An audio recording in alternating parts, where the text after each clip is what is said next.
Iman adalah mutiara di dalam hati. Bismillahirrahmanirrahim. Alhamdulillahi rabbil alamin. Wassalatu wassalamu ala asrafil anbiya'i wal mursalin wa ala alihi wa sahbihi ajma'in. Ashhadu an la ilaha illallah wa ashhadu anna Muhammadan abduhu wa rasuluh. Nabil Mustafa Muhammadin sallallahu alaihi wasallam. Uhiyyukum bitahiyatil Islam, tahiyatus salam. Tahiyat ahlal jannah. Assalamualaikum warahmatullahi wabarakatuh. Bapak, ibu-ibu, saudara, kaum muslimin, kaum muslimat, sidang jamaah zuhur yang dimuliakan oleh Allah Subhanahu wa taala. Setelah kita memuji bersyukur kehadirat Allah, kita juga berdoa dan bermohon kepada Allah agar selawat dan salam kita disampaikan kepada junjungan kita yakni Nabi besar Muhammad sallallahu alaihi wasallam. Bapak Ibu hadirin hadirat yang berbahagia, ketika kita membaca sirah nabawiyah, perjalanan hidup Rasul sallallahu alaihi wasallam, kita mendapatkan bahwa Allah mentakdirkan beliau dilahirkan dalam keadaan yatim. Asumsi sebagian orang, bahkan mungkin kita, ketika membaca bahwa Rasul itu adalah orang yang dilahirkan dalam kondisi yatim, tidak punya ayah, kita menganggap pada awalnya hanya sekedar sisi sosial kemanusiaan saja. Tapi sesungguhnya ketika kita membaca surat Al-Ma'un, perhatian kita kepada anak yatim, kepedulian kita kepada fakir miskin bukan hanya sekedar urusan sosial, tapi ternyata dalam konsep Islam, kepedulian kita, perhatian kita kepada anak yatim, fakir miskin ternyata berbanding lurus dengan kesolehan atau ketaatan kita kepada Allah Subhanahu wa taala. Dalam surah Al-Ma'un lah kita temukan sebuah teks ayat yang begitu tegas diungkapkan oleh Allah Subhanahu wa taala dalam bentuk pertanyaan yang sebenarnya pertanyaan itu ditujukan bukan kepada orang lain tetapi kepada kita. Yang sebenarnya pertanyaan itu kalau perlu dijawab, Allah Maha tahu apa jawabannya. Tetapi pertanyaan itu sebenarnya untuk menggugah kita agar serius dalam persoalan anak yatim, dalam persoalan fakir miskin, dalam persoalan orang yang digodrikan, orang yang melalaikan sholat, dalam persoalan sifat-sifat negatif yang salah satunya adalah bakhil. Allah berfirman, A'udzubillahi minasyaitonirrajim. Bismillahirrahmanirrahim. Ara'aital ladzi yukadzibu biddin. Bahasa kitanya sangat mudah. Tahukah engkau? Walaupun ayat ini ditujukan kepada Rasul, tapi maksudnya adalah kepada umatnya. Tahukah engkau wahai Muhammad, tahukah kita sebagai umat Islam, siapa yang dikatakan sebagai pendusta? Bapak Ibu, coba kita garis bawahi. Pertanyaan dari Allah Subhanahu wa taala ditujukan kepada Rasul yang sesungguhnya ditujukan kepada kita masing-masing. Tahukah kita siapa yang dikatakan sebagai pendusta agama?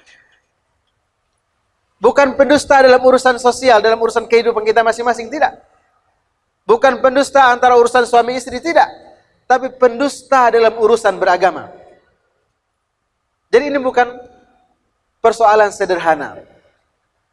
Dan perlu juga kita pahami bahwa urusan anak yatim, urusan fakir miskin, bukan di bulan Ramadan saja. Bahwa di bulan Ramadan ada simpati, ada empati, ada kepedulian yang luar biasa, itu manusiawi.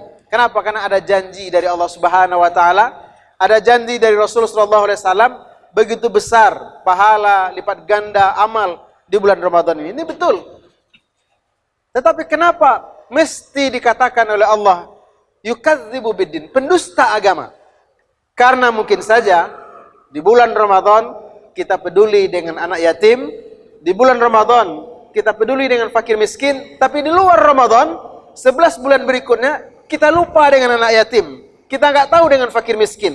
maka wajar seolah-olah keseriusan kita mempedulikan anak yatim, mempedulikan fakir miskin di bulan Ramadan selama 1 bulan penuh, lalu 11 bulan berikutnya lupa, seolah-olah itu dianggap mendustakan. Dan yang didustakan itu bukan hal sederhana, tapi agama kita. Siapakah yang dimaksud pendusta dalam urusan agama? Ternyata kata Allah Subhanahu wa taala, "Fadzalikal ladzi yad'ul yatim." Kalimat yang digunakan menghardik. Para ulama tafsir mengatakan, mungkinkah kira-kira kita bertemu dengan anak yatim, tidak ada awalnya, tidak ada permulaannya, tiba-tiba kita hardik saja? Jarang terjadi seperti itu. Yang paling mungkin itu adalah, mungkin anak-anak itu karena dia butuh perhatian, dan perhatian itu hilang dari ayah kandungnya, mungkin perilakunya, mungkin ucapannya, mungkin akhlak karakternya, perlu banyak yang ditegur, perlu banyak yang diperbaiki. Atau bahasa kita hari ini, anak yatim itu sering cari perhatian. Mungkinkah kita akan spontan langsung menghardik? Saya tidak yakin kita akan seberani itu. Tetapi andai itu terjadi, maka itu adalah sesuatu yang negatif, sesuatu yang dilarang. Tetapi kalau kita lihat ayat ini, yadu'u, akar katanya yang lain adalah meninggalkan atau tidak mempedulikan. Maka kalau ini sangat mungkin terjadi oleh kita.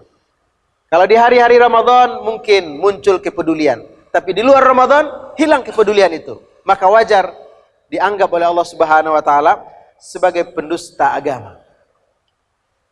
Termasuk juga berikutnya, wala yahuddu ala ta'amil miskin. Kalau seandainya kita tidak punya kemampuan, lalu tidak juga memberikan jalan, tidak juga memberikan solusi, tidak juga menyambungkan orang fakir miskin ini kepada orang yang kaya, itu termasuk orang yang mendustakan agama.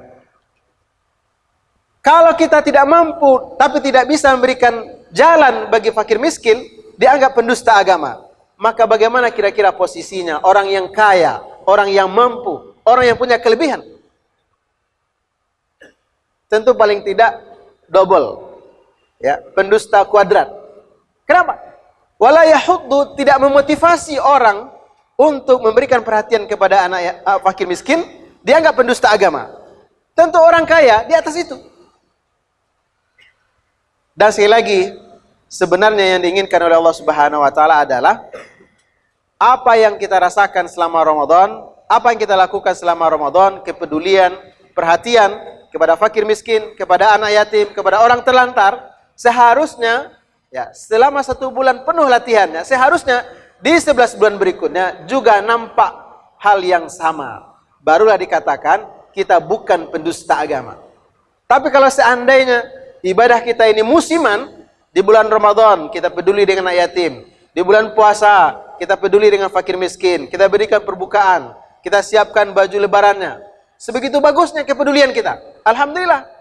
Tapi setelah itu hilang, ini yang dikhawatirkan kita sebagai pendusta agama.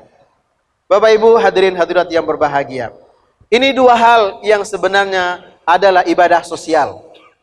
Tapi walaupun dia ibadah sosial, ayat pertama memberikan penjelasan pendusta agama. Jadi jangan dikira ibadah sosial ini nilainya sederhana, tidak, nilainya sangat luar biasa. Kalau kita melakukan kepedulian, kalau kita memberikan kepedulian kepada anak yatim, tidak menghardik mereka, tidak meremehkan mereka, kita memotivasi, kalau seandainya memang kita tidak mampu, kita carikan jalan, wasilah untuk fakir miskin, apalagi kalau kita mampu, kita bisa memberi, bisa membantu, maka insya Allah kita adalah orang-orang yang jujur dalam beragama, bukan termasuk pendusta agama. Barulah ayat berikutnya penjelasan tentang ibadah mahdoh kita kepada Allah Subhanahu wa taala. Termasuk orang yang mendustakan agama, bahkan diulang lagi berikutnya, celaka adalah orang yang memang melalaikan sholatnya. Banyak tafsiran dari para ulama tafsir, apa yang dimaksud dengan melalaikan sholat. Ada yang mengatakan bahwa yang melalaikan sholat itu adalah orang yang sholat di akhir waktu, kalau dibandingkan dengan sholat di awal waktu. Ada yang mengatakan bahwa yang melalaikan sholat itu, yang termasuk orang yang celaka, bahkan dalam penjelasan yang lain, janjinya adalah neraka wail, adalah orang yang sholat di luar waktu. Dibandingkan antara sholat di dalam waktu dengan di luar waktu. Tetapi para ulama yang lain, dan ini sebenarnya lebih kuat pendapatnya, sebenarnya yang melalaikan sholat itu adalah orang yang menyengaja. Orang yang menyengaja menunda-nunda untuk melaksanakan sholat. Kenapa? Karena mungkin saja dia sholat di akhir waktu karena faktor dia dalam perjalanan. Karena mungkin saja dia sholat di akhir waktu karena mungkin pakaiannya tidak bersih atau tidak suci. Maka intinya melalaikan sholat itu adalah persoalan hati. Kalau seandainya ada niat untuk menunda-nunda, padahal mungkin azan sudah berkumandang, pakaian kita bersih, badan kita bersih, memungkinkan kita sholat di awal waktu, tapi kita tunda-tunda ke akhir waktu, walaupun itu dalam waktu sholat, itu dianggap melalaikan. Dan yang terakhir, Allah juga menjelaskan bahwa sifat-sifat bakhil hanya sekedar memberi dari barang-barang yang barangkali bagi kita tidak berguna, tapi bagi orang lain dibutuhkan. Tidak mau juga kita bagi persoalan ini, maka itu dimaksudkan, ditandai dengan indikasi kita mendustakan agama. Bapak Ibu hadirin hadirat berbahagia, mudah-mudahan kita terpelihara dari sifat-sifat yang negatif ini. Apalah artinya kesolehan ketaatan kita kalau kita divonis oleh Allah sebagai pendusta agama karena kita menghardik atau mengabaikan anak yatim, tidak memberikan perhatian kepada fakir dan miskin, melalaikan sholat, bahkan juga termasuk bakhil, sekedar memberi barang-barang yang sebenarnya tidak berguna buat kita, tapi bagi orang lain diperlukan, tidak mau juga kita berikan seperti itu, tidak mau berbagi, kita khawatir termasuk orang-orang yang mendustakan agama. Kepada Allah kita berdoa, mudah-mudahan kita adalah orang-orang yang jujur dalam beragama, yang kita buktikan dalam keseharian kita, dalam amal-amal sosial, ataupun amal-amal mahdoh kepada Allah Subhanahu wa Ta'ala. Billahi taufiq wal hidayah. Assalamualaikum warahmatullahi wabarakatuh.